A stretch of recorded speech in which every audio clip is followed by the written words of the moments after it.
no matter, before you think about getting creative on buying equipment, renting equipment, delivering equipment, what you have to absolutely be great at doing is delivering your product or service to your customer at a very high expectation and consistency that they know they can count on. And the really great companies, everyone in the company repeats that same thing. Like it is, whether you just hire somebody 2 weeks ago, if they know that, like that's some of the things that we talk about. Like when you say it enough, people just keep repeating it. Keep repeating it.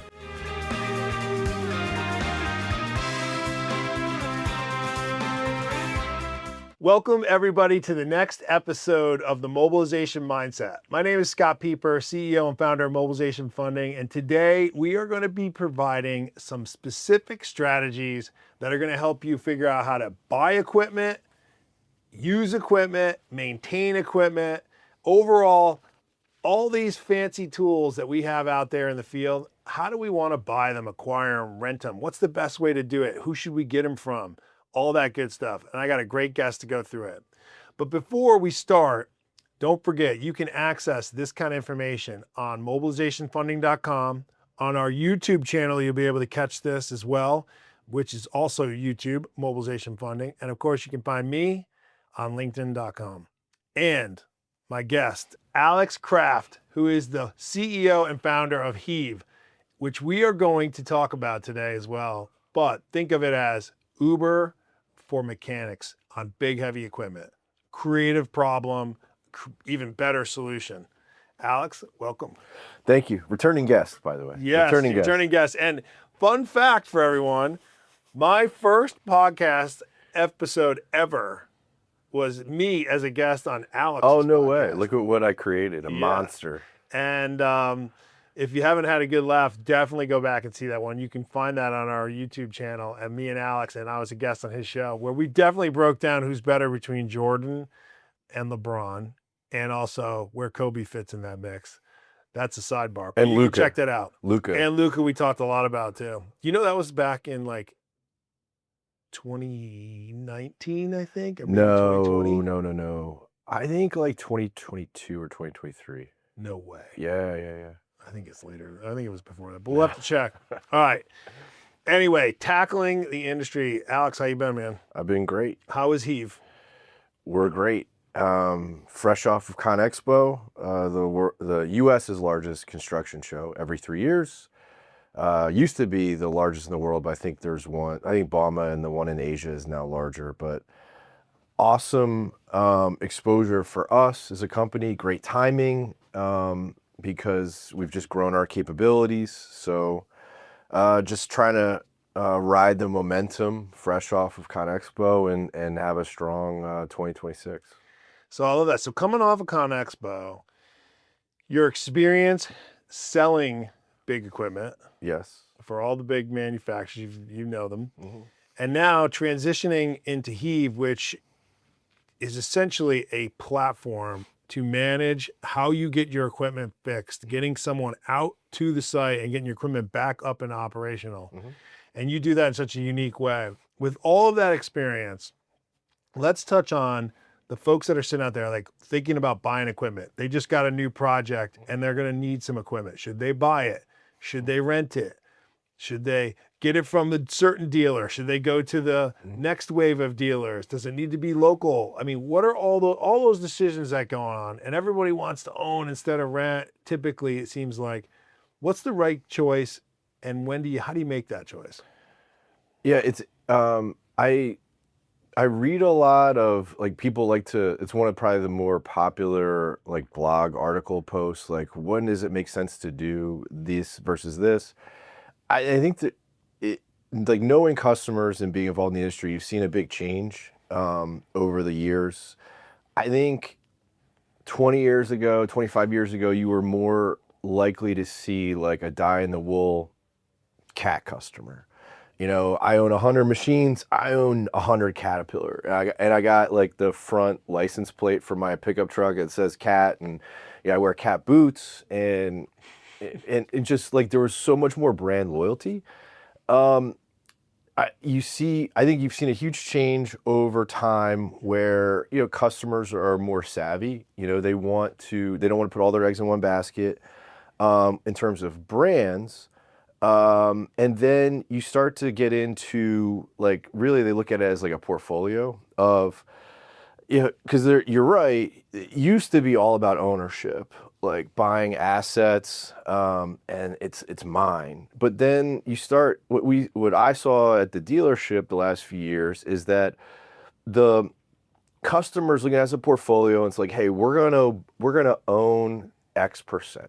We're gonna own a third, and then we're going to lease a third, and then we're gonna rent. We're gonna fill in gaps with rental. And so, they all have their place, it looks like. And, from a dealership, you've got to be able to participate in all of those areas, right? And so it's, I don't know, having not been a contractor, but I would imagine like, everybody's got a certain timeline of like, if we're going to own equipment, our strategy is we want to own it and run it for like 5 to 8 years or something, and then have a disposal strategy. Because you want, like, I want to have it without any payments for X amount of time before I get rid of it. Leasing became super popular, like back in 2015, like through 2020, because it was basically the way for the cheapest acquisition for a contractor. So with rental, rental was attractive because it's temporary, right? And even though like you sign like a 6-month rental agreement, you could return it in month 1 or return it in month 2. You're not on the hook for the remainder of that, because that's just industry standard. So, but the problem with rental is because it's temporary, you could pay a premium for it. Yeah. And so enter leasing. Leasing is basically taking advantage of the rental aspect, but if you have like a defined term, hey, I've got a 24-month project. Well, don't rent equipment for 24 months. Why don't I lease X amount of equipment? I could probably save 30 to 40% versus rental by leasing this equipment. I could probably save 25% or 30% versus my finance payment if I leased said equipment. And so that became really popular for those reasons. And also, if you're leasing equipment, you're typically, just like with a car, you're leasing like brand new stuff. And so you're not really, the maintenance side doesn't really play into it. Like you're not running you're not typically leasing like a 5-year-old machine that could break down more often. So leasing became really popular because it was very advantageous for customers.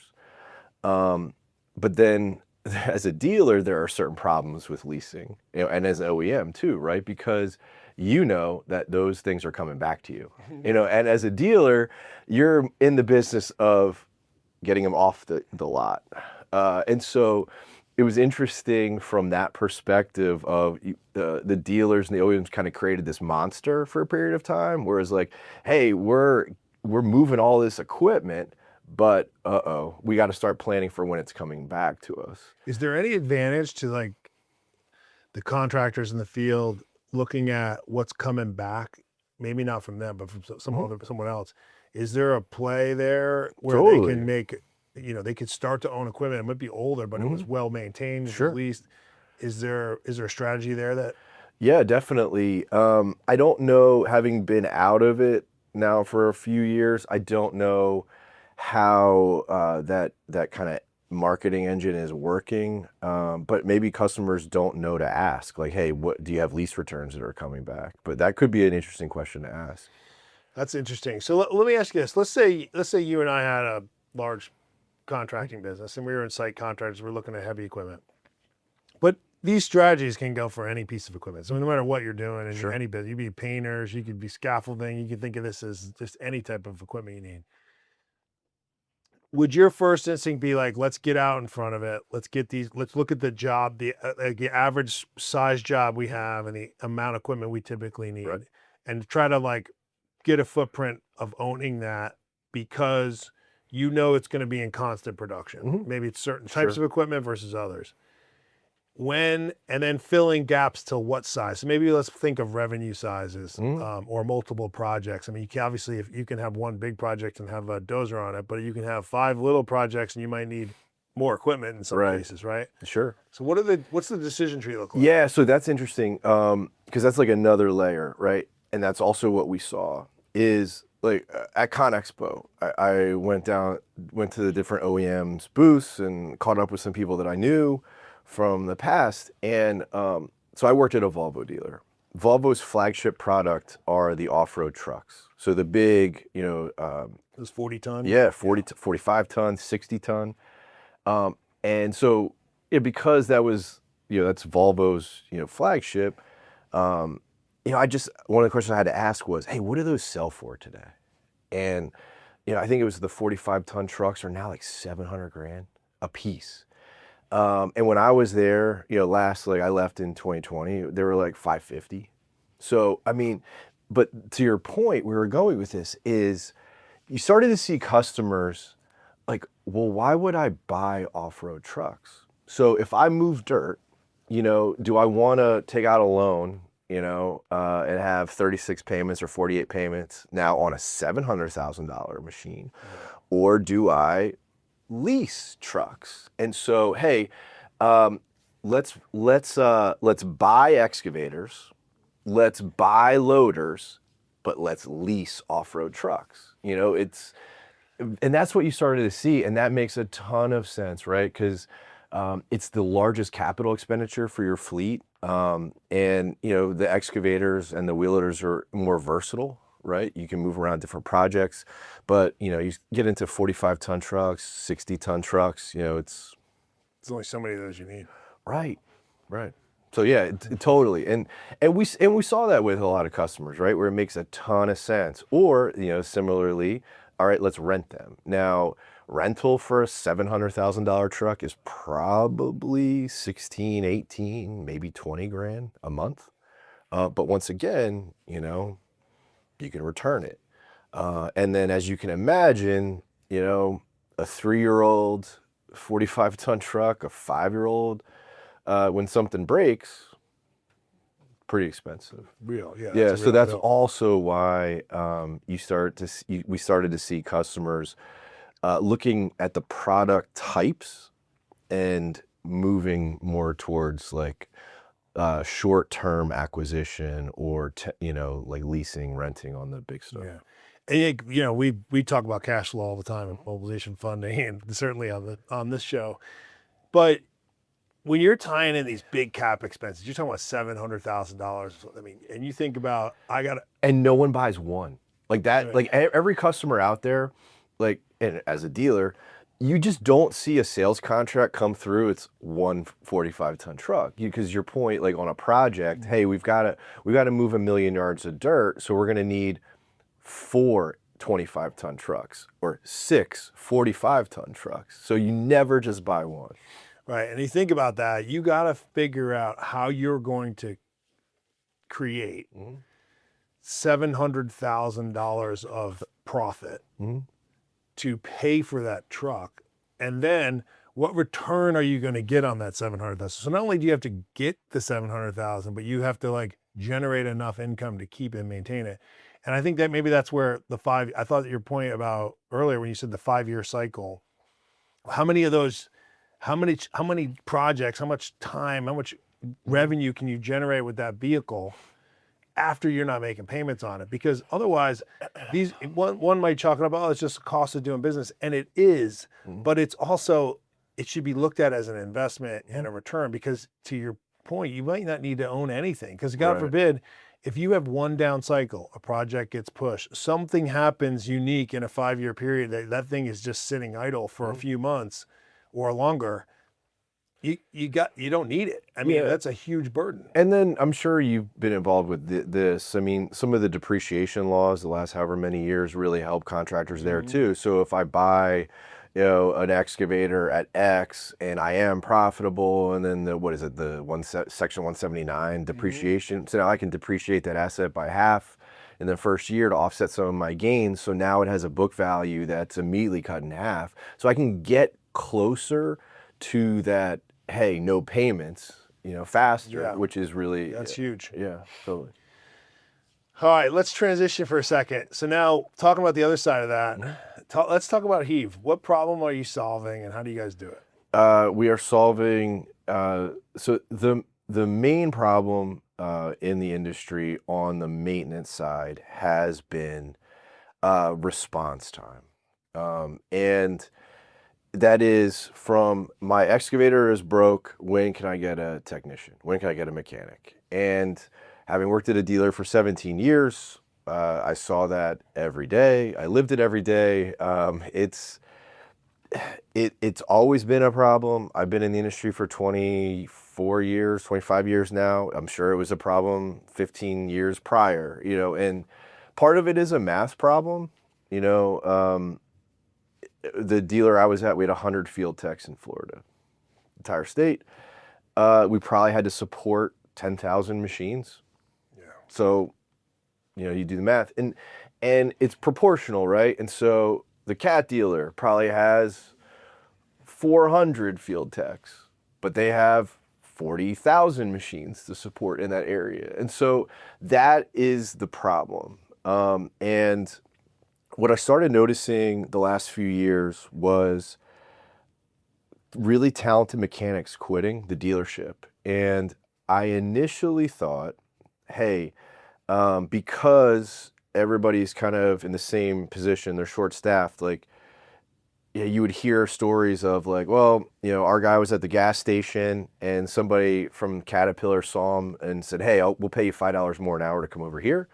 That would happen a lot. So I would ask, and then I kept hearing, no, Joe went independent. And I'm like, interesting. So I started seeing this movement in the labor force of OEM dealer mechanics just going into business for themselves. And that's when everything kind of clicked of, all right, this is a growing labor force. It makes a ton of sense to me because of the economics. The main driver is economics. So if I can, really the dealers are in a pickle, right?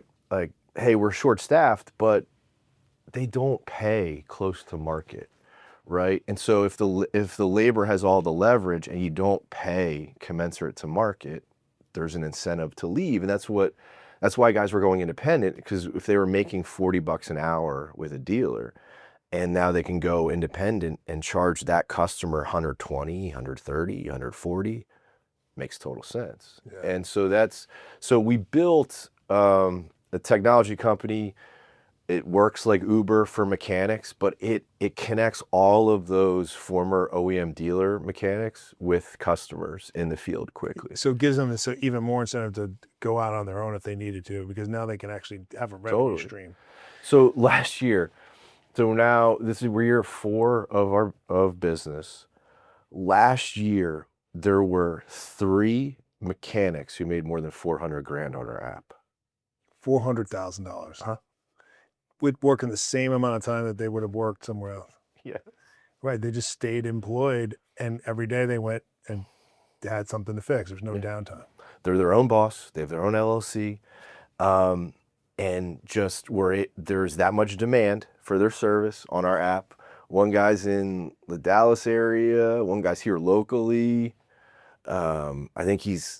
I've met him a few times. I think he's like 28 years old, made like $400,000 last year. He's loving life. Right? There's another guy like in North Carolina.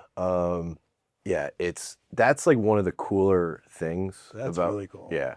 I mean, think about it. He came out of school, he learned all this stuff, worked on this equipment. He's 28. I mean, he probably didn't think he was going to be able to have his own business making $400,000 a year. So we ran a contest in the fourth quarter, like for work on our app. Like you've got to have X amount of great ratings from customers. You have to like hit these like objective measurements, and then you could be in this criteria. And we wanted to pay for some technicians to go to ConExpo, because a lot of technicians have never been, and it's a cool experience. And so we paid for 3 technicians to go.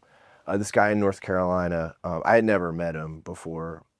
He comes over, his wife was there, and so I meet him, and he won our contest, and he tells me how we've changed his life. Tells me how his wife now doesn't have to work. And then he told me that they'd never been out of the state of North Carolina before. So we paid for him to spend the entire week in Vegas. Like, they did all the like fun stuff. Like, that's really, really cool. That is cool. Well, you know, we recently surveyed 250 construction contractor decision makers. And one of the things that came up, 28% of them said that equipment availability is their biggest constraint when they're taking on more work. And it wasn't just acquiring equipment, which obviously, if you really want to acquire equipment, it's not that hard to do. It was keeping the equipment they have on the project running and getting equipment that they needed onto a project and running. This was a little bit of a surprise, maybe, in what we thought we would hear some say. What did you think you would hear? You know, I don't know. I thought I'd hear more about, I'm trying to get this contract, I'm trying to get this new prime, I'm trying to get this type of job or geography or something like that. But 28% is pretty significant. That's more than 1 in 4. Does it surprise you, or is that something that you hear more of? I've never like seen a survey. I don't know. There's a few things, like, it doesn't necessarily surprise me. It honestly, from what I've been in the industry for a long time, that's like, I know it's their largest pain when equipment is broke. Good thing for us, bad thing for them, that equipment breaks all the time. You know, it's funny, like, and maybe this is a good kind of path to go down for this discussion. When I started Heave, we didn't fix equipment right away. We actually started with like an online model for customers to be able to acquire equipment faster, rent and buy equipment. And like, getting to your point about like how the survey results, customers thought what we were doing was, I heard, this is cool, but we couldn't get significant momentum with it. And well, why? Well, because the way that they acquire equipment, they didn't perceive that as being broken, you know? And so I tell people all the time, I feel like what we initially did, we were solving inconvenience. And when we transitioned to service, we were solving a real problem. Yeah. And so so the numbers, like, and I think too, so it is a real pain, and it's super frustrating, right? Like, cause they're powerless, right? Like, when I have a project, I've got a tight timeline, I've got to balance all of these logistics. I've got materials coming, I've got, you know, subs, I got to manage this project, you know, every day, every week to completion. This excavator's down. When you have an excavator, you have a crew. I've got 6 people, I got 8 people who are all like intertwined with that excavator. They are now standing around. And then kind of like rewind to like, what is Heave? What do we do? It's like, okay, so if my excavator's down and I can't load these trucks and I don't know when I'm going to get someone to fix it, because I've called like a dealer and they're like, we got everybody out. Like, it might be a week, might be 2 weeks. So that is what they're saying to you, is the project's kind of stop. And you know what's funny is, what are you going to do? Furlough those employees till the equipment comes on and put a burn on them? No, of course not.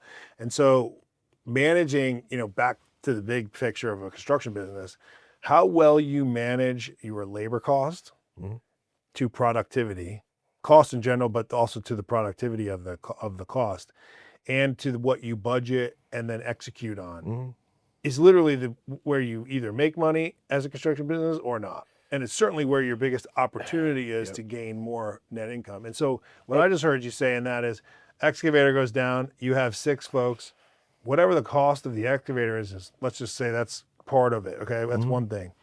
But now you have an hourly clock going with 6 people who are unproductive, and whatever that cost is, it is just eating your margin away. Like whatever you've budgeted on that job, just start deducting the hourly rate. And not only that, but what is the performance problem It's now? unbelievable. And what you've seen over time is customers have to figure out how to plan around the inability for their vendors to support them.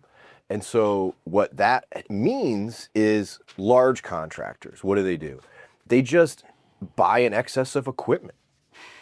So Which is costly too. but that's what they have to do, right? So it's like, so the larger contractors are like, all right, I've got these backup machines. So, oh, that excavator's out. All right, hey, and then the logistics around, like every time you move a machine, it's like $1,000, it's $1,500 or whatever. So like, all right, so then the fleet manager's like, all right, well, we've got this other excavator that's back in this yard. I'll make sure that it gets out to you. And then now, like, we've kind of solved the problem, let's say right now, so it doesn't matter when the dealer gets to us. Okay, but that's only a large customer. You know, you work with plenty of mid-size and smaller customers who don't have the luxury of having backup machines. So then what else? What else have customers done to plan around this? They hire their own mechanics, right? So Now you got one mechanic to your 12 machines. right, Still the same exactly. problem. the same Exactly. math. All right. Well, now we have 4 mechanics. Yeah, and so that's another way that they've planned around it. It's so and like many of our customers have their own mechanics, you know, because when you start talking to some of these large customers who have their own mechanics, you find out that, well, if you're a large customer, you typically don't just work in one geography. You work across 8 states, and you very rarely find a customer who's like, hey, if we have, let's say, 8 mechanics, they're all strategically placed, like one in each area. They're all centrally located. And so we deal with customers who are like, well, all of our guys are in Jacksonville. And so when the machine goes out in Tampa, we send them there. We pay for a hotel for them to stay overnight. But once again, like they've had to come up with all of these different things to plan around when a machine goes down, because we can't wait for our vendors to get us. So let's talk about the real cost and timing of that. So today, excavator goes down. Mm-hmm. What's the realistic conservative time frame that a dealer's getting out there to fix that? Depends. It really does depend. Is it same day? No. It very rarely same day. Maybe. So this is the frustrating thing. We're gonna get into the weeds, but I have to. It depends on who you are. Number one. Right. There's a pecking order. Oh yeah. Now there's no visibility to the pecking order. Correct. Right. So like, if you have an excavator that's down, and they're like, all right, we're gonna get somebody to you, but then I call 5 minutes later and I've bought 20 million and you only bought 2 million, that guy's probably coming to me. You don't know that. But yeah, it's very rarely same day. Yeah. When you talk to customers, the standard answer is, we'll do our best. Like, hey, we're probably a week out. Like people say, hey, we're X out. We're 3 days out, a week out, 2 weeks out. There are areas in Texas, because we're big in Texas, 3 weeks. And I'm talking major think brands. about the cost of to the contractor with a critical piece of equipment or more down for 3 weeks. Just the labor on that one piece of equipment is just taking away your margin. I had a meeting with a prospect yesterday. The dealer that they buy the most equipment from told them, hey man, we can't be everywhere all the time. Like, what is the actual what's the actual cost, the average ticket cost to fix an excavator or piece of equipment? So our data, like our average repair is $1,700. Right. So $1,700. It doesn't take you could have six work hours or 6 field laborers on an 8-hour day. That's 48 man hours. Could easily eat up $1,700. Yeah, like when you talk to contractors, you can ask them, hey, if that piece of machinery is down, what does it cost you per day? Everybody has like their own like like loose calculation, and you start talking to like a road contractor. Hey, if that paver's down, Oh man. it crushes them because they have like 6 trucks of asphalt they're gonna load the paver, and guess what? That asphalt's hot. And so if like there's a huge delay and they can't fix the paver, that asphalt cools, they have to throw it out, right? Yeah, that's not So it depends on certain types of machines, but everyone has like you can ask customers, hey, what does it cost you in downtime? And they'll, some it's like X amount per hour, thousands per hour, it's 12 grand a day, whatever it is. That's why people like there's a lot of just sayings in this industry. And downtime is a killer. That's what they're saying. So Alex, one of the things I think is unique about someone like you in the construction field, and I look at ourselves like that too, is we have a unique sample size that we can get to. We talk to a lot of folks in a very significant amount of time. And why that's important is you can get the best of the best. What do the best of the best do? And I like one of the things I really like to do on this show is what are the best of the best contractors doing out there to be successful? The ones that are making great money, the ones that are getting jobs, the ones that are being safe, the ones that have happy employees, the ones that are continually getting new opportunities, but they're also keeping their current customers. The ones that compete, but you know what? They still win and they share and they bring people along. Employees are happy. What are those business owners doing? So those folks out here listening right now, and they might be in a little different phase. Maybe they're coming up through the rankings of size, and they're starting to add more and more employees, and there are more and more teams. They're trying to get that new customer. What do you see them doing? I think, and this is like a larger. It's not like industry specific, but I think I see more of it now, which is good. They're open-minded and they want to talk to as many people who are in the same seat as them. It's more willingness to exchange ideas. Like I've seen, like you've hosted like peer groups here. I see a few people trying to do that on a larger scale. You're a member of different organizations where you get like a lot of like presidents together. I go to like AEMP, FTBA events.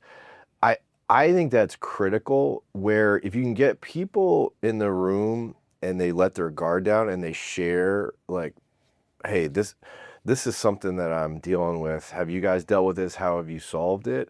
I think that's an important thing that I see where the smart guys are doing that. Like in this space, I think maybe back, however many years ago, everybody's really been tight-lipped about stuff. Like they're afraid of like they feel like they have this like secret formula, which they don't. I hate to tell them that, but and they just don't want to like talk to people. I think that's the worst thing that you can do, because we all deal with the same things as business owners. Like, I've asked you privately about like, hiring. I've asked you about like, we were a client of yours early, with like financing. And I think if you just can be open with people and try to learn and not have this like ego about it, not think that you have everything solved, like it's just really, it can be really impactful if you just try to learn from other people, because I'm sure they've dealt with the same things. Yeah, I like to tell people too. I think it's good advice. Don't be too proud, but also you're not as bad as you think, and you're not No. as good as you think. Right. And you're not that unique either. No. Things are coming. Everybody's going through the same stuff, so you're better off learning some lessons, sharing lessons you've learned. Yeah, but some of the guys, they're afraid to talk to each other because they're like competitors or whatever. I do, I was not in the construction industry before I started. One thing that amazed me is like part of our conversation earlier is like blue collar, how sophisticated these guys are. Like what we were talking about earlier, they know how much it costs to move a yard of dirt. Cost me $1.80 to move a yard of dirt or whatever it is. So not to fix it if the math all starts going sideways. So like they all deal with the same stuff. Like why not like talk to other people? Hey, like I'm sure all contractors have had certain jobs that have gone wrong. They bid them, they get into it, change orders or whatever. Like they should talk to other maybe, okay, you don't want to talk to your competitors in the market. Find people 3 states over. Talk to them. So go get joined that pay group. You travel I agree with you. This is the last question I want to ask you this. Where does their thought process around the delivery of their performance and the execution for their customer fit in the hierarchy of the best folks? How much are they focused on that, or do you hear them talking about that? Can you say that again? Yeah. How much are they focused on the delivery of the service or product that they have? Where does that fit in the hierarchy of what they're thinking, the best of the best contractors? From my perspective, that's number one. And I think like when you're just starting a business or you're early in a business, that's all that you're pushing towards, right?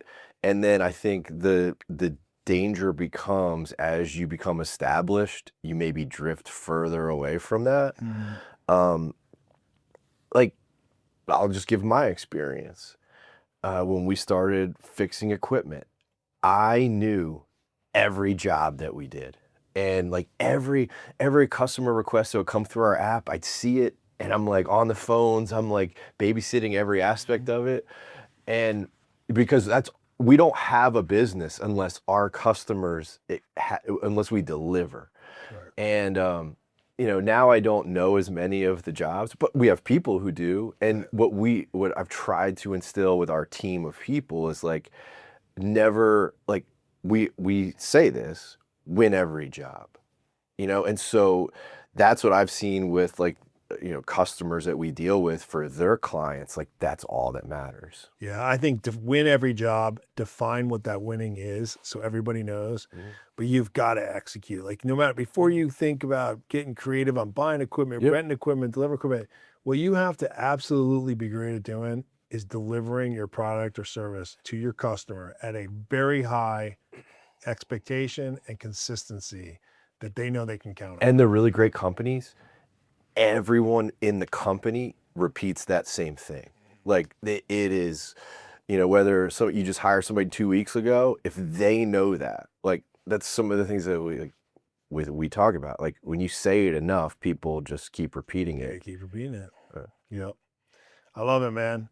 You got any parting shots and wisdom for everyone? I'm trying to figure it out.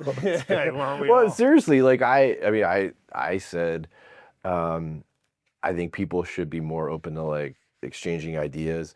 I still do it. Like it's one of the cooler things. Like I have access to like some really smart people, either like investors or other founders in like their portfolio companies. Like I reached out last week. I was struggling with one aspect of our business, and I've been talking to people who've just given me great ideas on how to solve it. Like for our business, it's really difficult to forecast. Yeah.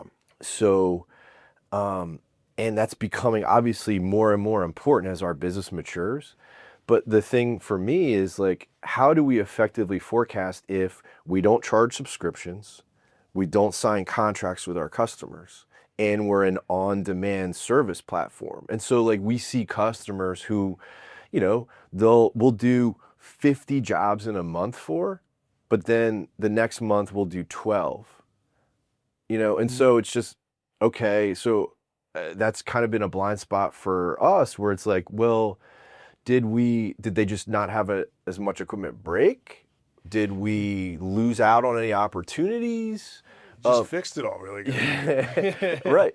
But so I've been struggling with like forecasting. And so I've reached out to some people in my network and I'm like, do you know any marketplace businesses that, are similarly run like ours where like they've figured out the forecasting piece? And so I've had a lot of conversations recently around like, so you're not trying to do a traditional sales forecast, you're trying to do a demand forecast. And then they were walking me through how to do that. So like I trying to figure it out too. But like I try to live by the advice that I give. Yeah, no, I do too. I wouldn't have been able to get out of the starting blocks and even around first base without getting some key pieces of advice. Matter of fact, every step of the way, someone unlocked a door, closed another one I was going to run down, and leaning on that group, particularly of different founders and our customers.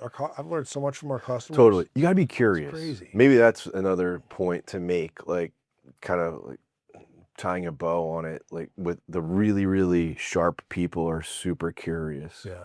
And you can learn something from everybody. You don't have to go to find No. somebody that's, no matter who you're talking to, you can learn something from. Now, if you're trying to take your business somewhere, learn from the people that are a little bit in front of you is a good rule of thumb. But it doesn't mean you can't learn a lesson Sure. from someone that's right next to you or you're a little farther ahead then. Man, I appreciate you coming, man. We're going to talk March Madness or anything or what? We could. Who do you think's going to finish this out? By the time this comes out, we'll have you'll have made the call. Today is March 26th, so we are going into the Sweet 16. Maybe Arizona. What do you think? I like Arizona. Do you first round was in Tampa. I went. It was pretty cool. I'd never been to March Madness as a fan. Do you think so? There weren't a lot of upsets. What do you think about that? Like, do you think NIL is killing that? What are your thoughts on that? There's a couple takeaways I had. I was surprised there wasn't a lot of buzzer beaters. I think the theory will still hold true, though. And my theory is, no matter who wins, they will have a game where they almost lost, and it won't be the championship game. They're always put to they're put to the test. It's usually now in those 64, 32, 16, or round of 8. That's one. I also thought it was interesting. Look at Purdue, right? You got some seniors in that team that are key, intricate players, particularly the guard, who I think's great, and he's making what, $4 million a year there, and there just goes to show you what a 4-year college player can do. This frustrates me a little bit. It's crazy to me. It's really bad at football right now. It's starting to be bad at basketball. Like, I get it. I understand why people stay. When I graduated college, I was 20. Like, when you read about, like, oh, so-and-so in March Madness, he's 24. Like, that is a huge difference. Like, oh my gosh. Like, 24-year-olds playing against 18-year-olds. Like, in football, I love Kurt Signetti. He's, like, unbelievable. He literally took like the worst football program and they're on. But like they had like 24 and 25-year-olds. Yeah.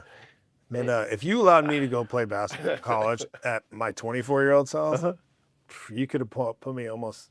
I could have definitely played at a much significant level, and I already was being here in Florida than I was in college. But that makes perfect sense. And so I think 21. Playing against the average age of 18, 19, because most of the best players are freshmen, sophomores, and then they're out, Right. I think that makes a big difference. It's a huge difference. You're a man, right? So that's one thing. I grew a lot in college, too. I mean, both I did. In size and height, both. But maybe it's just cyclical, but I do think like NAL is kind of might be putting an end. It's strengthening like the blue bloods even more. I think at the expense of, because you just like remember like Wally Szczerbiak like led Miami of Ohio. Steph Curry led Davidson to the Elite Eight. Like I just think that those circumstances are much less likely because Steph Curry now, like he would just transfer up. Like Kentucky would be like, you know what, Steph, here you've proved yourself your first year at Davidson. We'll give you $3 million to play here, and I think that in the portal. I think that kind of sucks. No, I think the portal has a pretty way more than NIL. I think the portal has an impact. I think the rule where you could transfer, but you had to go down a division to do it or sit out a year, really made people think tightly about where I'm going to go. I'm going to commit to a program. I think on the flip side, though, the fact that you could leave and go in the portal is what creates leverage to give players the dollars. And so I think it's going to settle out somewhere here in the middle. But I still love the NBA makes everybody, you can't go right from high school. That would be, I like that rule. They're just not ready. You know, They are a lot better than they used to be. Some of these 18-year-olds, 17-year-olds. I mean, you think even about Cooper Flag is still extremely young, and yes, he's he unbelievable. went up a year. Yeah. Like he could legitimately be a freshman in college this year. Right. And in most cases, at that age, you would hold people back, or you'd have a skip year or a repeat year somewhere in high school or eighth grade. He's incredible. He's incredible. But you're seeing him only get better because he's starting to fill out. Yeah. He's filling out. He's becoming even more man. He's ridiculous. I mean, he's as good as a talent as you can get. The kids from Florida that are sophomores, you know, they weren't ready last year, but look how much better they were this year. Mm. Yeah, where I've seen analysts be like, "Oh, Cooper Flag would get number 5 this year if he was coming out." Like that's insane. Like the dude's putting up like 20 a game as basically somebody who shouldn't be in the NBA right now, and he's like 6'10". He's a nightmare already. How refined his game is today as a rookie. Well, to our point too, he's 18, right? Maybe 19 now, but he's 18. Well, we just talked about what 24-year-olds and 18s. This average age in the NBA is at least 24 to 34. 4 more years, right, with him. And what is he going to look like? It's stupid. All right, everybody. That's a wrap. You got all the fill out. When you hear this, you'll have heard Alex and I opine on who would have already won by the time. But anyway, hope you're all doing well. Enjoy your week. Don't forget mobilizationfunding.com, our YouTube channel, Mobilization Funding, and also heave.com. Heaveapp.com. Heaveapp.com, your place to get the service you Same are looking day for. service. Yes. Same day. Get a technician today. I love it. And Alex and I, you can find us both on LinkedIn. Have a great week, and may God bless you.